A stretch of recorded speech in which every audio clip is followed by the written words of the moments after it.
Yes students, तो हम लोग बेटा स्टार्ट करते हैं new topic. Sound needs a medium for propagation. तो जैसे कि हम लोगों ने बेटा इससे पहले पढ़ लिया था कि जो साउंड था वो किस तरह से प्रोड्यूस होता था, ठीक है, थ्रू वाइब्रेशंस। और इसके अलावा डिफरेंट साउंड्स हमने पढ़े थे और किस तरह से जो साउंड्स प्रोड्यूस हो रहा है, अब हम लोग पढ़ेंगे कि किस मीडियम में कैसे प्रोड्यूस होता है, ठीक है। तो बात हम लोग करते हैं बेटा कि साउंड जो है, साउंड को मीडियम चाहिए होता है, यानी साउंड को ट्रैवल करने के लिए मीडियम चाहिए होता है। Sound can not travel in vacuum. अगर मीडियम है तो साउंड ट्रैवल करेगा। मीडियम मीन्स एयर, ठीक है। और अगर एयर नहीं है तो साउंड ट्रैवल नहीं करेगा। तो यानी साउंड को ट्रैवल करने के लिए मीडियम चाहिए, है, यानी एटमॉस्फेयर चाहिए, एयर चाहिए। वैक्यूम का मतलब होता है जिसमें कोई भी एयर एटमॉस्फेयर ना हो, उसे हम वैक्यूम बोलते हैं, ठीक है। तो साउंड वैक्यूम में ट्रैवल नहीं करता है, क्यों? क्योंकि वैक्यूम में कोई मीडिया भी नहीं है, ठीक है। तो साउंड को ट्रैवल करने के लिए मीडियम चाहिए। तो sound can only travel in medium, can not travel in vacuum, ठीक है। तो ये तो सिंपल सी बात क्लियर हो गई। ये साउंड को ट्रैवल करने के लिए मीडियम चाहिए, तो सेम बेटा इसमें यही बात बोल रहे हैं, ठीक है। उसके बाद can you think of the explanation, it is the possible that the decreasing amount of air is the tumbler had the something to with the decreasing loudness of the ring. अब जैसे कि बेटा इसमें एक एक्टिविटी 13.7 में दी गई है कि ये बच्चा जो है ये क्या कर रहा है कि एक टम्बलर ले रहा है, टम्बलर में एयर को फिल कर रहा है, फिल करने के बाद उसमें मोबाइल रख रहा है और उसको क्लोज करे दे रहा है। तो तुम देखोगे कि टम्बलर के अंदर जितनी एयर होगी, जितना एटमॉस्फेयर क्रिएट किया हुआ है, प्रेजेंस है, तो रिंगटोन क्या करेगी उसके हिसाब से वो साउंड प्रोड्यूस करेगी, ठीक है। तो इसका मतलब जिस अगर एटमॉस्फेयर कम है तो रिंग भी आपको कम सुनाई देगी, और अगर एटमॉस्फेयर ज़्यादा है तो रिंग ज़्यादा सुनाई देगी। तो सिंपल सी बात है कि अगर आप सोचोगे कि टम्बलर में अंदर कितना एयर कंटेन हो पाई होगी, और अगर हम नॉर्मल एटमॉस्फेयर की बात करें यानी एक्सटर्नल की अगर बात करें, ठीक है, तो आप देखोगे कि यहाँ पे कितनी ज़्यादा एयर है। तो अगर मोबाइल ओपनली रखा हुआ है तो बेटा रिंगटोन बहुत क्लियर सुनाई देगी, बट अगर वो टम्बलर में रखा होगा तो उसकी रिंगटोन थोड़ी सी कि वीक हो जाएगी। क्यों? बिकॉज जो एटमॉस्फेयर है वो टम्बलर में कैसा होगा? कम होगा, ठीक है। और तो यही आगे लिखा हुआ है बेटा। तो इससे ये क्लियर होता है इस एक्टिविटी से कि sound needs a medium to travel when air has been removed completely from a vessels it is said that there is a vacuum, ठीक है। तो इससे क्या है, अगर आप क्या करते हो कि अगर वैक्यूम क्रिएट कर देते हो तो इस तरह से साउंड ट्रेवल नहीं करेगा और आपको साउंड सुनाई नहीं देगा। The sound can not travel through a vacuum, ठीक है। और उसके बाद does the sound travel in liquid, let us find out. तो क्योंकि बेटा लिक्विड भी एक मीडियम है तो यस इसमें भी साउंड ट्रेवल करेगा, ठीक है। हाँ, तो ये याद रखिएगा। हाँ, बट एटमॉस्फेयर के कंपैरिजन में थोड़ा कम करेगा, बट ट्रैवल करेगा, ठीक है।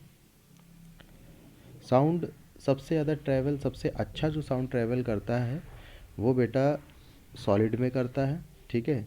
उसके बाद, ठीक है, लिक्विड में, फिर गैस में, ठीक है। सबसे अच्छा साउंड जो ट्रैवल करेगा वो आपका आयरन में करेगा, ठीक है।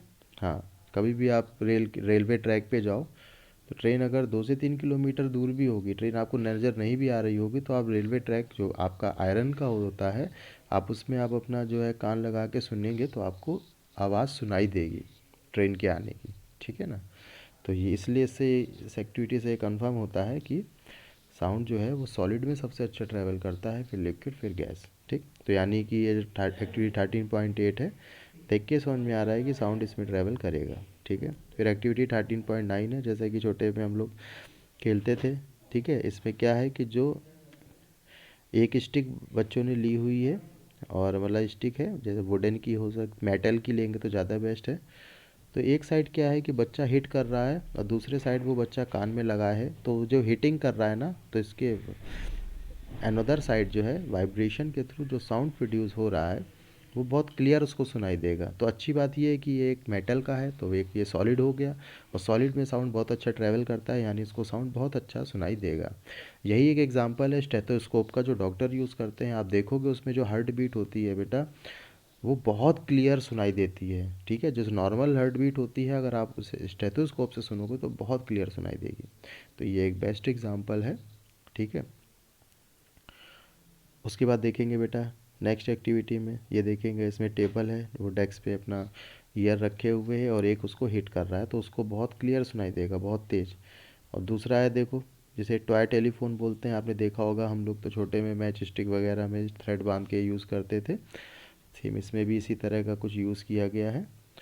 तो देख रहे हैं बेटा, तो इसमें भी साउंड, क्योंकि जो थ्रेड है ना बेटा, इसमें वाइब्रेशन होता है, और वाइब्रेशन के थ्रू, एक मीडियम के थ्रू देखो दूसरे अनदर पॉइंट पे वो साउंड पहुंच रहा होता है। ठीक है, ट्रैवल कर रहा होता है, ट्रांसफ़र हो गया होता है, जिससे अनदर जो भी आपका हुआ है उसको ईजिली जो है साउंड सुनाई देगा। ठीक है, अब हम लोग बात करते हैं कि आखिर साउंड क्यों सुनाई देता है। अगर ह्यूमन की बात करो तो ह्यूमन में साउंड क्यों सुनाई देता है, क्यों कि हम लोग साउंड को किसकी वजह से सुन पाते हैं, ऑब्जर्व कर पाते हैं, ईयर्स की वजह से, है ना। तो ये हमारे ईयर्स की वजह से हम साउंड को सुन पा रहे हैं, ठीक है, लिसन कर पा रहे हैं। तो आखिर ईयर का ऐसा क्या स्ट्रक्चर होता है और कैसा इसका फंक्शन होता है, तो मैं आपको बता देता हूँ बेटा। ये जो बाहर का पार्ट होता है जो आपको दिख रहा है, जिसका एरिया बहुत ज़्यादा है, ठीक है, ब्रॉड एरिया है, इसको बोलते हैं पिन्ना। ठीक है, पिन्ना। अच्छा, इस ये एरिया इतना ब्रॉड क्यों होता है, क्योंकि ये जित मैक्सिमम मैक्सिमम जो आपका साउंड होता है उसको कैरी कर सके, यानी जो साउंड की वेव्स होती हैं, तो मैक्सिमम वेव्स को ये कैरी कर सके, इसलिए ये इतना ब्रॉड होता है बाहर का पार्ट। ठीक है, और उसके बाद ये तुरंत नैरो हो जाता है। ठीक है, देख रहे हैं कितना नैरो हो गया है। ये जो नैरो पार्ट है बेटा, इसको बोलते हैं auditory nerve, sorry, auditory canal. ठीक है, इसको बोल देते हैं ऑडिटरी कैनाल। ठीक, ठीक है, ईयर कैनाल भी बोल सकते हो, ऑडिटरी कैनाल भी बोल सकते हो। और उसके बाद जो इसको कान का पर्दा बोलते हो वो होता है ईयर ड्रम। ईयर ड्रम को ही कान का पर्दा बोलते हैं। आप देखो येलो कलर का इसमें दिख रहा है गोल गोल बटन जैसा, ये है बेटा ईयर ड्रम। और ये कैनाल जो है ये ऑडिटरी कैनाल है, और बाहर वाला जो ब्रॉड पार्ट है वो पिन्ना है।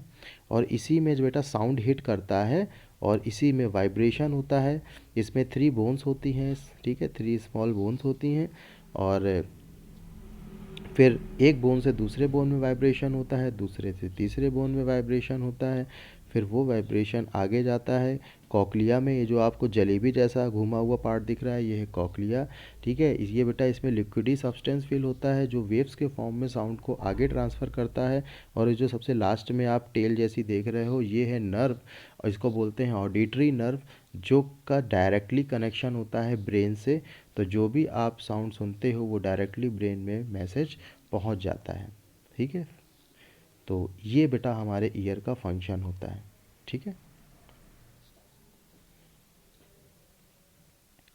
तो इस तरह से बेटा जो है हमारा ईयर का जो है फंक्शन होता है, ये कैसा काम करता है।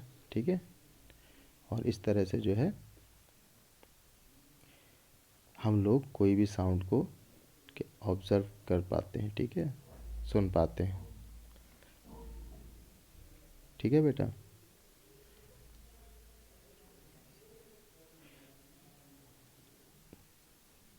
और उसके बाद है amplitude, time period and frequency of a vibration. ठीक है, तो बेटा एक एक करके अपन लोग इसको पढ़ते हैं। ठीक है, तो ऑक्सीलेटरी मोशन क्या होता है, देखो बेटा, जिसका टू एंड फ्रो मोशन होता है। ठीक है, जैसे कि मैंने बोला था टू एंड फ्रो मोशन, जैसे पेंडुलम आपने देखा होगा, एक एक इस साइड फिर इस साइड फिर इस साइड फिर इस साइड, इसको टू एंड फ्रो मोशन बोलते हैं। बैक एंड फोर्थ मोशन भी बोल सकते हैं। तो इस टाइप का मोशन जो टू एंड फ्रो या बैक एंड फोर्थ मोशन करता है object, this is called the oscillatory motion. ठीक है, तो the to and fro motion head of an object is known as the vibration. This motion is also called the oscillatory motion. ठीक, this number of oscillation per second is called a frequency. अगर बेटा एक second में कोई भी object अगर, यानी जो वाइब्रेशन हो रहा है, ठीक है, एक सेकेंड में जितना वाइब्रेशन होता है, सपोज करो एक सेकेंड में वो 10 वाइब्रेशन कर रहा है, तो वही उसकी फ्रिक्वेंसी हो जाएगी। और सबकी फ्रिक्वेंसी बेटा अलग अलग होती है साउंड की। ठीक है, और इसीलिए साउंड भी सबका अलग अलग होता है, ठीक है। तो याद रखिएगा, 1 सेकेंड में जितने ऑक्सीलेशन वही उसकी फ्रिक्वेंसी। ये ऐसा बोल सकते हो 1 सेकेंड में जितने वाइब्रेशंस वो उसकी फ्रिक्वेंसी, ठीक है। तो द नंबर ऑफ ऑक्सीलेशन पर second is called the frequency of the oscillation. Frequency को बेटा हम लोग हर्ट्ज, इसकी जो यूनिट होती है वो होती है हर्ट्ज, हर्ट्ज से रिप्रेजेंट करते हैं, ठीक है। याद रखिएगा।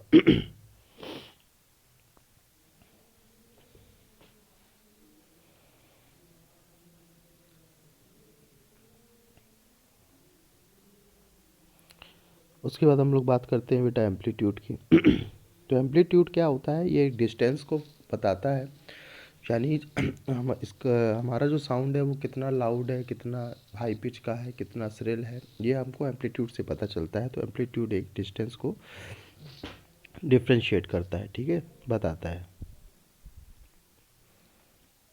Amplitude at frequency are two important properties of any sound. और ये जो है फ्रीक्वेंसी और एम्पलीट्यूड है, ये इंपॉर्टेंट प्रॉपर्टीज़ हैं किसी भी साउंड के लिए, ठीक है। तो ये बेटा ये याद रखिएगा।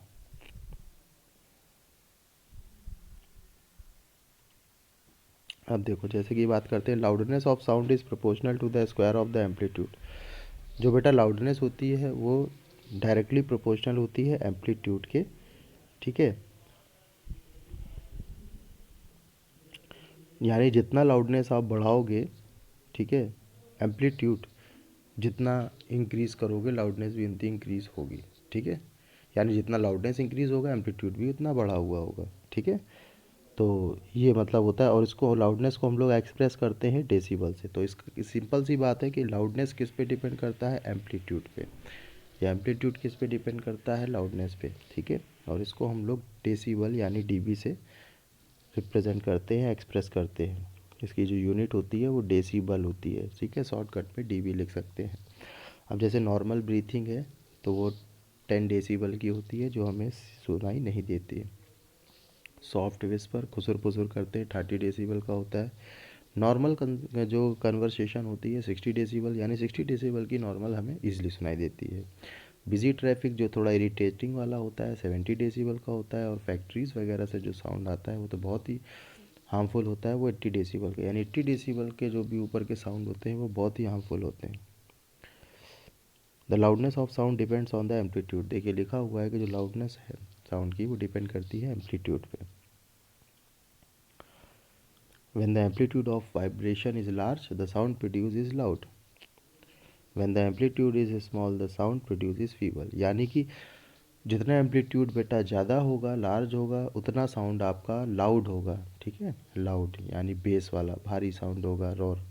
और जितना एम्पलीट्यूड स्मॉल होगा उतना साउंड फीबल होगा, थिन होगा, ठीक है, थोड़ा वीक होगा। अब बात आती है श्रिलनेस और पिच की। The frequency determine the shrillness और पिच ऑफ अ साउंड। यानी जो फ्रीक्वेंसी होती है, लाउडनेस तो पता चल गया एम्पलीट्यूड पे डिपेंड करती है, जो फ्रीक्वेंसी होती है वो बेटा बताती है, डिटरमाइन करती है श्रिलनेस और पिच को। देखो बेटा, जैसे गर्ल्स एंड बॉयज़ होते हैं तो आपको पता है जो गर्ल्स की आवाज़ होती है वो थोड़ी सी श्रिल होती है, यानी नहीं पतली आवाज़ होती है ना। और जो बॉयज़ की आवाज़ होती है वो थोड़ा सा रोर टाइप की भारी आवाज़ होती है ना, लाउड भी बोल सकते हैं। तो इस तरह से क्या डिफरेंस होता है बॉयज़ और गर्ल्स की साउंड में। तो याद रखिएगा बेटा, जो गर्ल्स का साउंड होता है उसका जो पिच होता है वो कम होता है, इसी वजह से फ्रीक्वेंसी कम होती है। और वॉइस का साउंड इस वजह से थोड़ा सा लाउड होता है, रोर होता है, थोड़ा भारी होता है, ठीक है। बट जो गर्ल्स होती हैं उनकी फ्रीक्वेंसी ज़्यादा होती है, जिसकी वजह से पिच भी ज़्यादा होती है और इसलिए उनका साउंड काफ़ी पतला होता है, ठीक है। तो याद रखिएगा, जो फ्रीक्वेंसी होती है वो पिच पे डिपेंड करती है। फ्रीक्वेंसी ज़्यादा तो पिच भी ज़्यादा, तो साउंड श्रिल।